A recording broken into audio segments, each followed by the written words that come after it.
paz do Senhor Jesus, a paz, povo de Deus. Mais uma vez, eu saúdo a todos com a perfeita, gloriosa e santa paz do Senhor Jesus. E eu quero, meus queridos e amados ouvintes e irmãos, trazer algumas curiosidades sobre o ministério de Jeremias e também alguns tópicos da sua mensagem. Jeremias, ele começou o seu ministério no ano 13 de Josias. Uns 60 anos depois da morte de Josias, Sanfonia e Abacuque, eles eram contemporâneos de Abacuque. Ou seja, Isaías e Sanfonias era contemporâneo de Abacuque e também contemporâneo do ministério de Daniel. E o seu último ano, depois da morte do rei Josias, o reinado de Judá ele passou ao seu fim pelo cativeiro de Babilônia. E Jeremias ficou na terra ministrando aos pobres restantes que ficaram. Relatado em 2 Reis, capítulo 24 e no versículo 14. Até que eles desceram do Egito, para onde ele seguiu, aonde a morte dele aconteceu, onde ele morreu. E bem cedo, Jeremias ele já profetizando antes e durante o exílio de Judá, ele liga os profetas anteriores, os exilados, a Ezequiel e também a Daniel, que são profetas do exílio. A visão de Jeremias, ela incluía cativeiro babilônico, que era a volta depois de 70 anos, que era uma dispensação entre Israel e a união final, o milênio, o dia do julgamento dos poderes gentílicos, ensinado sobre esse restante. Jeremias, queridos irmãos, ele tem 6 visões principais. A primeira, desde a chamada de Jeremias até a sua mensagem, os primeiros cativeiros foi Jeremias capítulo 1 até o 29, do 29 até o 30. Segundo, a profecia e o acontecimento sem ordem cronológica, não está em ordem cronológica, mas é de Jeremias 30, versículo 1 a 36, versículo 32. Terceiro, desde a ascensão do rei Zedequias até o cativeiro dele, que ficou em Jeremias 37, versículo 1 a Jeremias 39, versículo 18. Quarta, a profecia de Jeremias na terra, depois do cativeiro final, no final de Judá, ela é profetizada de 40, Jeremias 40, versículo 1, e Jeremias 40, versículo 42, versículo 32. O profeta do Egito, ele foi considerado, lá no livro de Jeremias 43, 1 e 44, 30. Sexto, a profecia, ela miscelâneas, que ela retrata Jeremias 45, 1, Jeremias 52, 34 e por aí vai. Mas se nós formos, queridos irmãos, analisar a coordenação de Jeremias, ela não está cronologicamente falando, mas ela traz um aspecto introdutório muito excelente. A chamada comissão desse profeta, ela nos impressiona, porque a profecias anterior, ele profetiza sobre a queda de Jerusalém. A profecia durante o reino do rei Josias ela relata ali de Jeremias capítulo 1, versículo 1. Já Jeremias capítulo 1, versículo 1 e o capítulo 2, o primeiro movimento do pecado de Judá, que é uma chamada ao arrependimento e também à perdição e o juízo. Jeremias capítulo 1, versículo 1 e 2, que já dá-se no 7 e no 9, segundo movimento e acusação, ameaças e tristeza do profeta. Isso aí é um período em que o profeta estava um pouco decepcionado com certos tipos de atitude da nação e um pouco desamotivado pelo seu ministério. Já no capítulo 10 e no capítulo 10 e no capítulo 12, já trata do terceiro movimento. Qual é esse movimento? É um movimento idólatra. É um movimento da desobediência, da traição, da tristeza de Deus com o povo. Já a profecia durante o reino do rei Joaquim, que se dá em Jeremias 26, 46 e 49, ali Jeremias ele prediz um julgamento contra a nação de Judá, reprovada por Deus, e a reprovação dos falsos profetas que prediz invasão babilônica e sofre pela mensagem, porque para pregar uma mensagem dessa você não tem que esperar tapinha nas costas, você já pode esperar que vem chumbo grosso, não é verdade? Então foi isso, ele já esperava por isso. A profecia depois da queda de Jerusalém, da parte de Jeremias, o restante da Judéia, que deu-se em Jeremias 40 e Jeremias 43, ela fala sobre esse restante da Judéia. Já no 43 e no 44, ela fala do restante no Egito.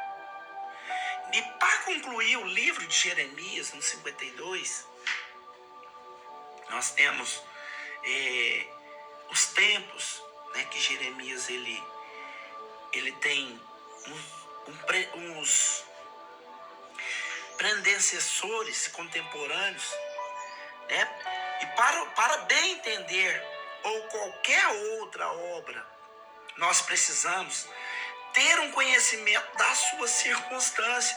Isaías ele tinha falecido já há 70 anos. E o bom rei Ezequias, ele foi sucedido pelo seu malvado filho, que era o Manassés. E durante 40 anos do reinado dele, ele não servia nenhuma voz profética, porque não se via essa voz profética. Então, se levantou Naum, que profetizou durante o último decênio, do reinado de Manassés, e no tempo de Amon, que por uns 8 anos do reinado de Josias. E foi o julgamento quando o ministério dele cessou, que ele foi justamente julgado. Ele foi julgado quando o ministério dele cessou. Sofonias e Jeremias começou. Quando o ministério de Naum cessou, o ministério de Sofonias e de Jeremias começou. Então, nessa começada desse ministério, ele começa a profetizar para serem seguidos. As profecias tinham que receber alguma atenção. E 15 anos mais tarde, a profecia permaneceu na boca de Abacuque. E Abacuque, depois dos outros 5 anos que Abacuque calou, aí entrou-se então a voz de quem? A voz de Daniel. E 10 anos depois que Daniel se calou, entrou a voz de Ezequiel. E em outras palavras, quando Ezequiel calou, Jeremias profetizou por mais de 40 anos. E durante esse reinado do rei Josias, do rei Joacás, do rei Joaquim, nós vemos Jeremias, ele tendo 3 processos nesses reinados. Primeiro processo no rei de Joaquim, no reinado de Joaquim. O segundo processo no reinado de Zedequias. No terceiro processo, nós vemos ele profetizando no reino de Josias. Ele foi para o rei Josias, e foi para o rei Josias que Isaías tinha sido profetizando para... ele profetizou para o rei Josias e Isaías profetizou para o rei Ezequias. Então a situação de Manassés, ela tinha deixado Josias numa medonha herança de iniquidade, né? Mas ele enfrentou no poder de Deus o seu reinado e foi notável pelo que foram religiosamente falando. 5 anos depois da chamada de Jeremias, acharam o livro da lei no templo. E a leitura desse livro, ela resultou em uma confissão de pecado. E nessa confissão de pecado, nós declaramos e decretamos nessas escrituras a destruição das idolatrias e dos sacerdotes da idolatria, né? E infelizmente, meus queridos irmãos, Josias, ele foi sem mandamento divino batalhar contra o rei Neco. E o rei do Egito, ele foi morto na batalha. Ele foi morto na batalha, numa batalha de Megido, e com ele morreu também a esperança de Judá.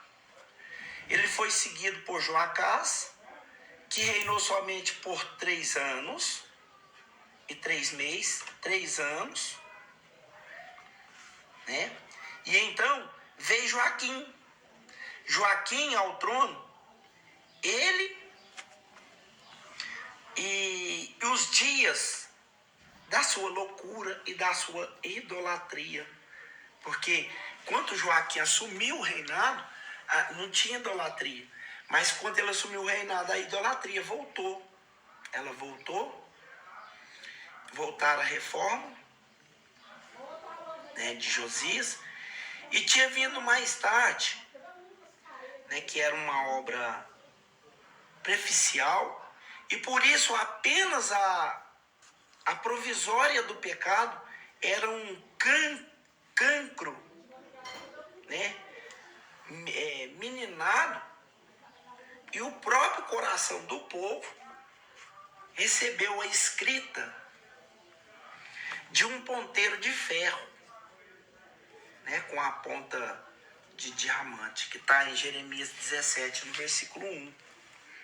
Então, a tendência da nação do passado, ela devia ter sido suficiente para ensinar o povo a sua loucura, a loucura de Joaquim. E esquecer de Deus. Ele colocou o esquecimento das coisas de Deus no coração do povo. Então, o que resultou tudo isso? Né, desse esquecimento de Deus no coração do povo. Mas nós notamos que não aprenderam a lição, que eles não tinham aprendido a lição. E eles esqueceram de Deus.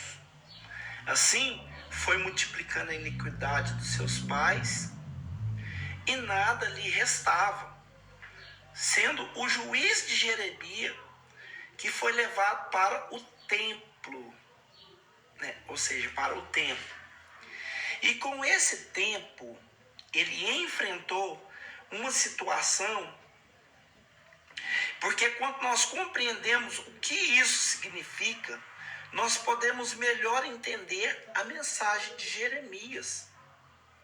A seguir, nós damos um resumo, a exposição das palavras de Jeremias. Há um interessante trágico na vida e nos tempos de Jeremias, que são as circunstâncias dos séculos. A pessoa do profeta era de caráter da mensagem do que ocorre para a demanda. Na nossa característica simpática e dos nossos estudos, quem pode ler com uma diferença com o mesmo tempo vivente de 5 séculos da agonia de uma nação? Ainda era uma nação, que ainda era um povo, uma nação, um povo escolhido. E quem pode deixar de ser comovido pela história do longo dos mártires, ou seja, dos martírios dos profetas, né? Terminando possivelmente pelo martírio da morte do próprio profeta Jeremias. Essa história, com a sua confissão e também com a sua fraqueza humana, seu nunca aqui estava sendo revelado. Irmãos, eu quero deixar esse relato de Jeremias, versículo por versículo dessa palavra. Aqui eu estou deixando aqui apenas um pequeno introdutório comentário, porque eu quero te despertar para entrar comigo nas leituras do livro de Jeremias, que eu estarei falando sobre as coisas relacionadas na pessoa de Jeremias.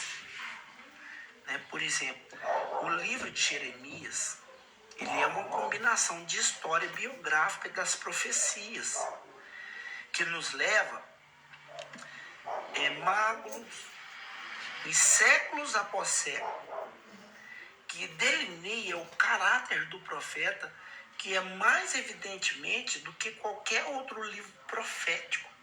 O profeta e a sua chamada, o seu livro maiormente, é uma autobiografia de um volume de confissões pessoais, pelos quais nós aprendemos a conhecer, tanto nas fraquezas quanto nas suas forças, na simpatia, na tristeza. E com ele, ao longo árduo ministério, Jeremias aqui, ele era um sacerdote. A sua morada, ele morava em Anatote. Anatote era uma aldeia que ficava a 4 quilômetros do nordeste de Jerusalém. E o seu ministério ativo era exercido maiormente em Jerusalém. E ele continuou a morar em Anatote. Isso está relatado em Jeremias 11, 21, Jeremias 12, 6 e Jeremias 32, 7. Jeremias, meus amados, ele era apenas um moço, um rapaz. A palavra de Deus veio a ele, e então ele quis se desculpar dessa tarefa. Ele não queria inserir essa tarefa. Nós notamos ao longo do começo da sua timidez natural e da sua relutância para enfrentar o serviço que foi proposto, as mesmas características reparadas mais tarde, quando ele quis fugir para algum lugar solitário. Ele quis fugir em Jeremias 9, versículo 2 e Jeremias 20, versículo 9. Jeremias, meus irmãos, ele não era um homem de escolha humana. Ele teria preferido para uma missão tão difícil, mas Deus escolheu os fracos para os seus instrumentos. Ele escolheu Jeremias fraco para ser um instrumento em suas mãos, para que o poder com ele se revestisse evidentemente todo o seu povo. A sua missão, a missão que Deus confiabilizou na mão de Jeremias, nós podemos reconhecer o caráter de Jeremias, um especial aptidão para a sua missão. Aquele coração em torno da simpatia, que era um coração simpático, melhor ele podia sentir e também ele podia expressar a inefável tristeza divina sobre o povo culpado. Esse amor eterno que nunca era mais forte do que o momento quando ele parecia ser transformado em ira e em vingança. Que ele estava vivendo um período de decadência, um período de desobediência, de pecado, e Jeremias tinha que denunciar isso. E você sabe que denunciar pecado dos outros não é fácil, o povo não aceita. A missão de Jeremias era concernente não somente a Israel, mas também a nação. Ele era um expositor do plano divino naquele século. A convulsão do movimento do seu serviço havia de ser arrancar, demolir, para derrubar, para destruir e também para edificar e plantar.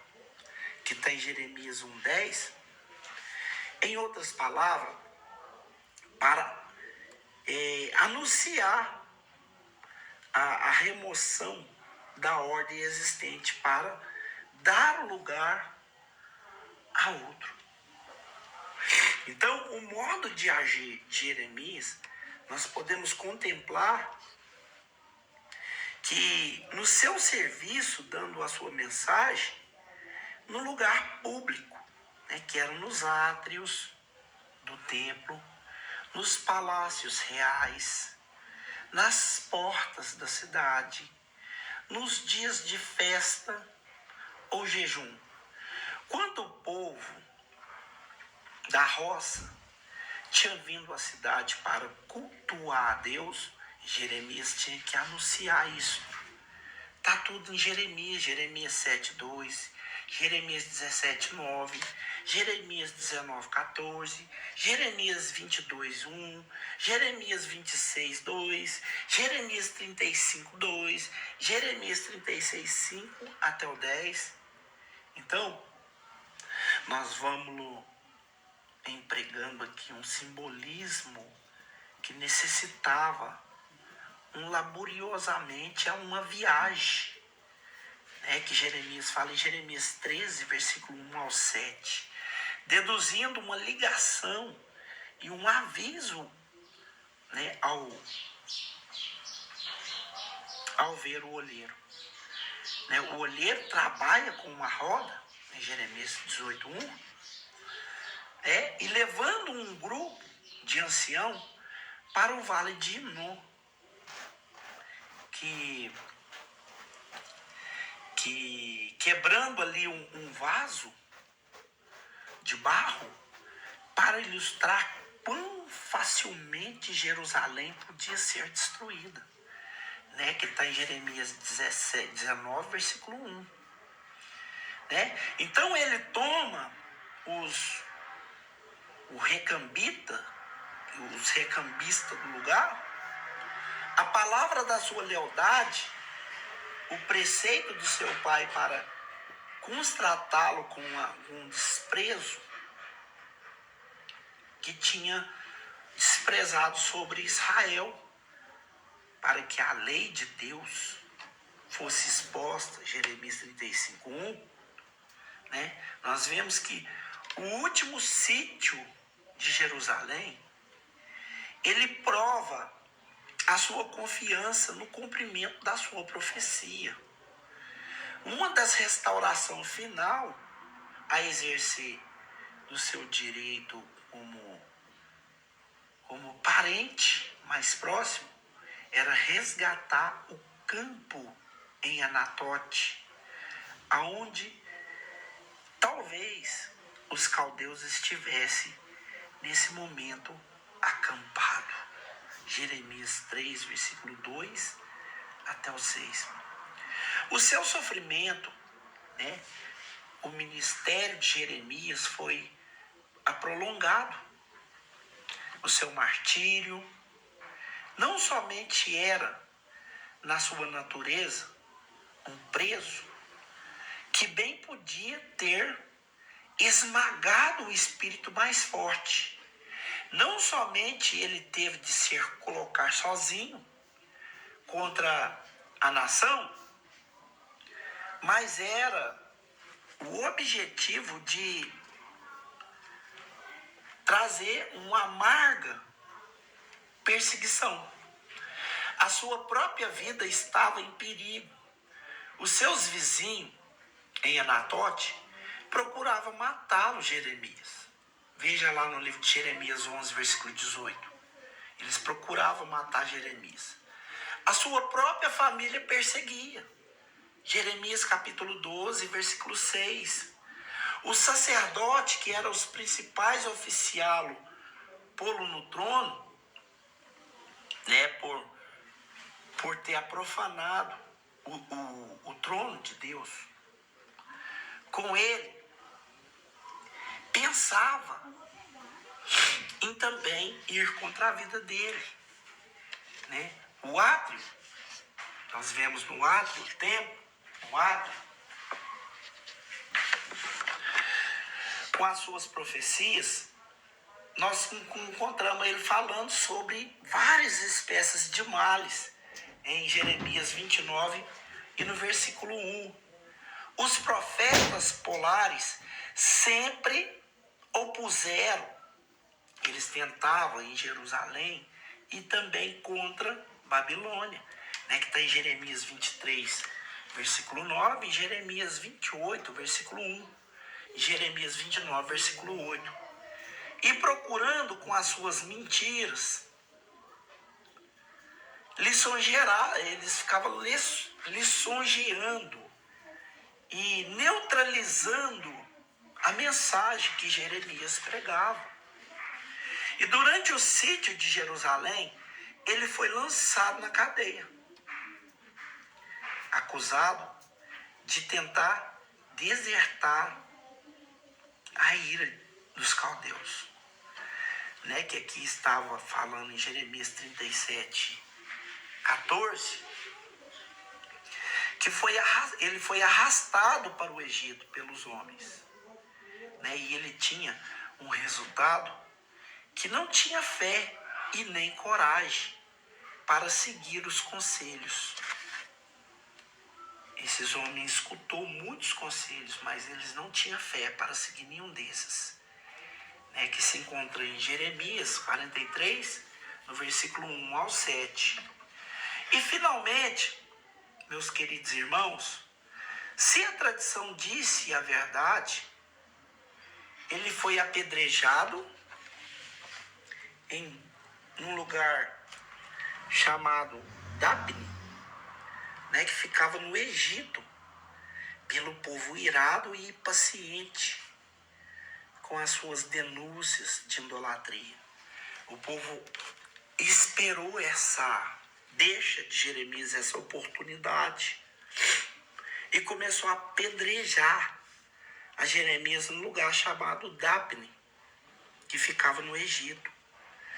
E Jeremias então começa a fazer suas queixas e denúncias, né? Gostaríamos muito de pensar que ele tivesse sofrido toda essa perseguição com mansidão, com paciência e perda. Perda por quê? Porque todos lhe abandonaram. Agora ele tem que, como um profeta de Deus, liberar o perdão para todos esses. Muito natural, irmão, entender que ele lastimava a sua sorte, até as maldições no dia do seu nascimento, né? Porque ele começa a fazer isso, tipo Jó, no capítulo 15 de Jeremias e no versículo 10. Nós vemos ele falando isso também. Em Jeremias 20, 14, a fé que nós encontramos que muitos cristãos têm falhado.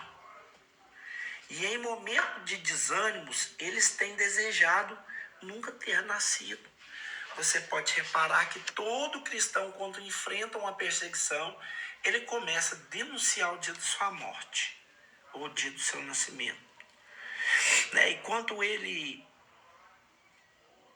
duvidava da justiça do governo divino, né? Em Jeremias 12, 1, ou até mesmo a queixa de ter sido enganado. Jeremias ele ficou tão frustrado que ele falou para Deus que Deus tinha enganado ele. Jeremias capítulo 20, versículo 7. Nós podemos aqui, meus irmãos, simpatizar com o desempenho, né, com o desespero, com o desânimo e com o abatimento humano, que por um momento pode ter sido o contato de Deus, e desmaia.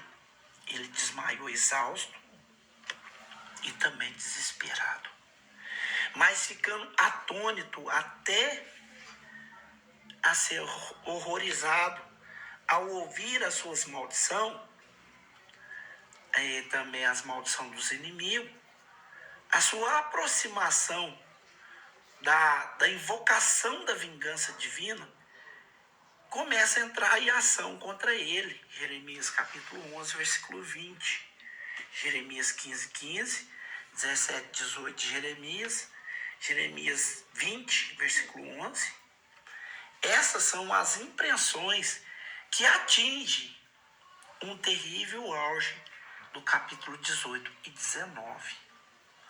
Né, que diz assim: atende-me, ó Jeová, ouve a voz do que plenteia contra mim. Melhor é a minha queixa, o caso. Torna-se o mal por bem, porque ou seja, cavaram uma cova para minha alma. Lembra-te de que como apresentei diante de ti, para falar ao povo deles e para apartar deles o furor da sua ira. Portanto, entrega os seus filhos à fome e põe-nos o poder da espada. Fiquem as suas mulheres sem filho e viúva, e sejam os seus homens mortos e os seus membros feridos à espada, e na peleja que seja frustrado. Meu querido e amado ouvinte, que situação que Jeremias caiu. Porém, nós desejamos justas ou justos para com Jeremias. Que essa fala que pelo período que ele estava passando, era um período que no coração dele seria uma coisa justa que ele estava falando diante de Deus. Né? Seria uma coisa que todos eles mereciam. A aprovação que ele estava passando era tremenda. A gente pensa que está passando prova. Se nós formos ler o livro de Jeremias, nós vamos entender o que é prova, uma prova cristã. Os seus maiores esforços foi a favor dos seus patrícios, ele foi recompensado com ciladas. Eles armavam cilada contra a vida dele, apelos que eram veemente pelas suas mortes, pela sua própria morte. Né? Nós não movemos de julgá-lo pelo modo do Evangelho. Ele manifesta o espírito de Elias aqui. E Eliseu, e não de Cristo.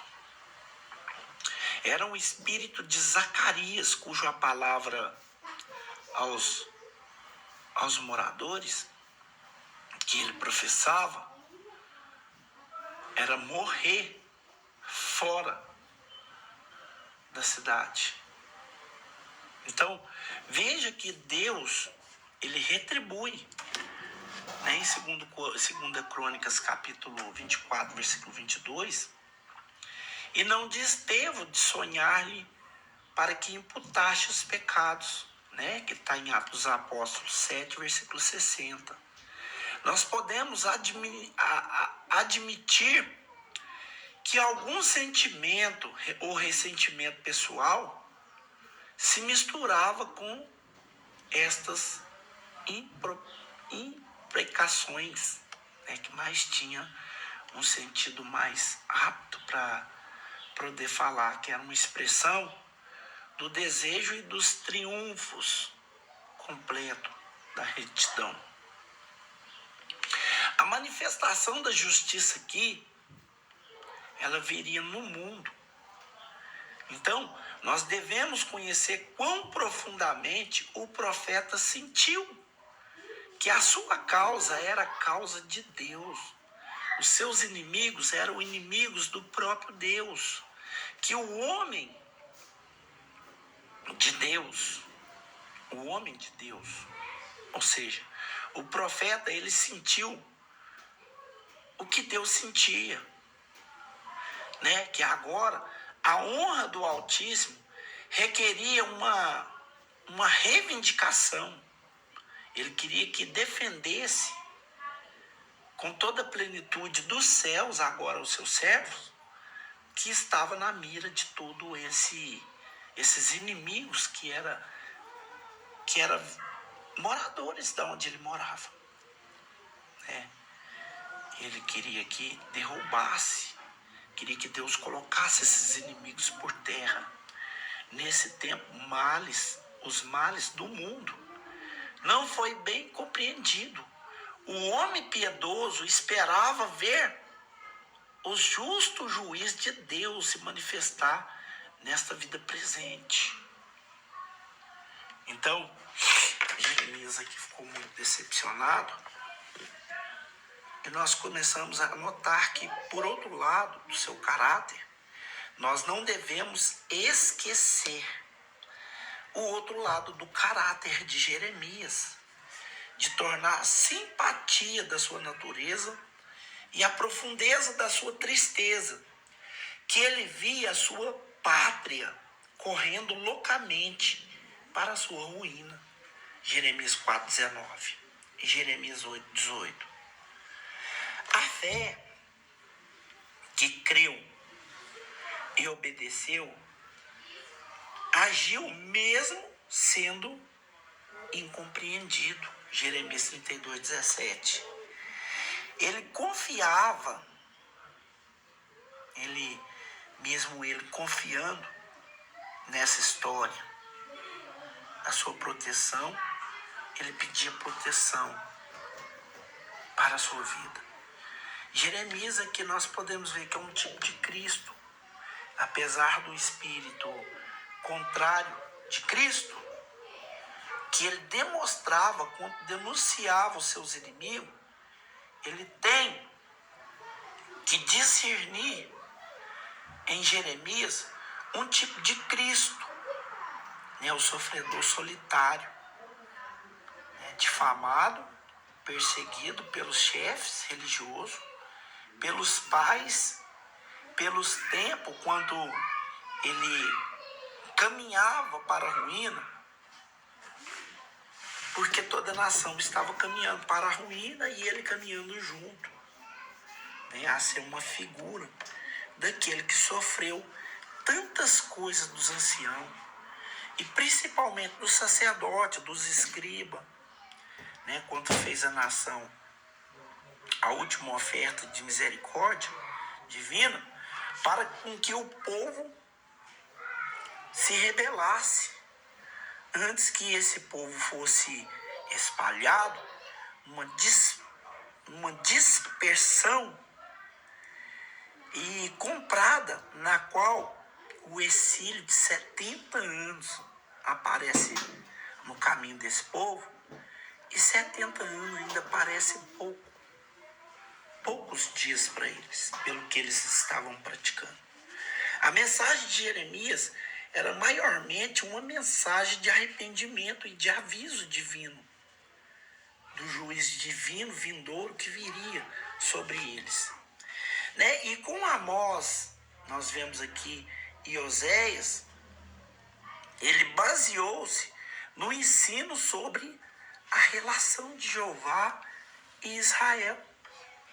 Jeová, ele tinha escolhido Israel e feito uma aliança com eles. Ele tinha trazido eles do Egito e conduzido através do deserto.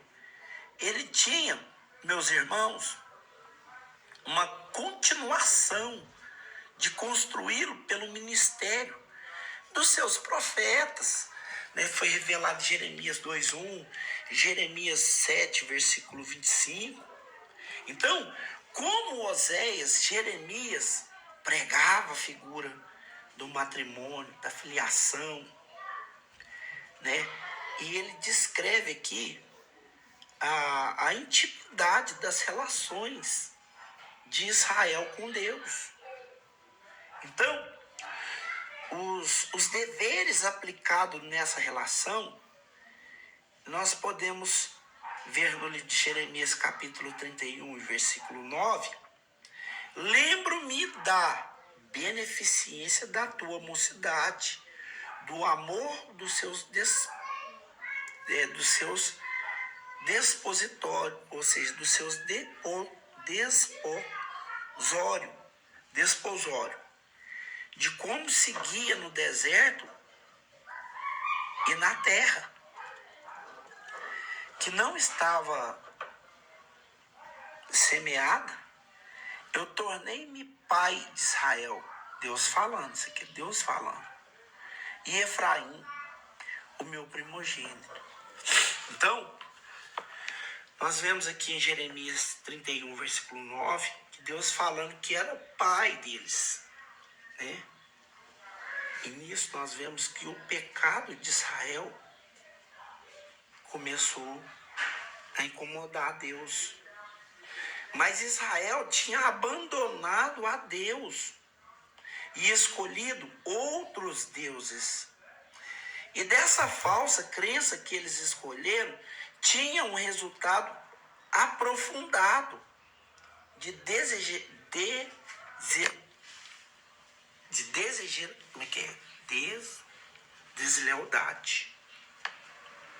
deslealdade para com Cristo. 2 males fez o seu povo e deixaram a mim as fontes das águas vivas e cavaram para si cisternas rotas que não retém águas. Eu plantei como uma vinde escolhida toda semente da verdade. Como, pois, tornaste para mim uma planta degenerada, a vinde estranha. Né? Jeremias falou isso em Jeremias, capítulo 2, e no versículo 13 ao 21. Eu dei com a dificultada para ler, porque minha letra está bem pequenininha aqui. Mas os outros pecados de Israel eram idolatria, né? Que está em Jeremias 1:16, Jeremias 7:16, Jeremias 8:2 ao 19, Jeremias 11:13, 32. Então, nós vemos aqui que a mudança de estilo que o povo tinha, que Jeremias agora estava denunciando, nota uma esperança na mensagem de Jeremias. A reforma ainda era possível, mas o exílio ainda pode ser evitado. Jeremias queria evitar esse exílio. Jeremias queria parar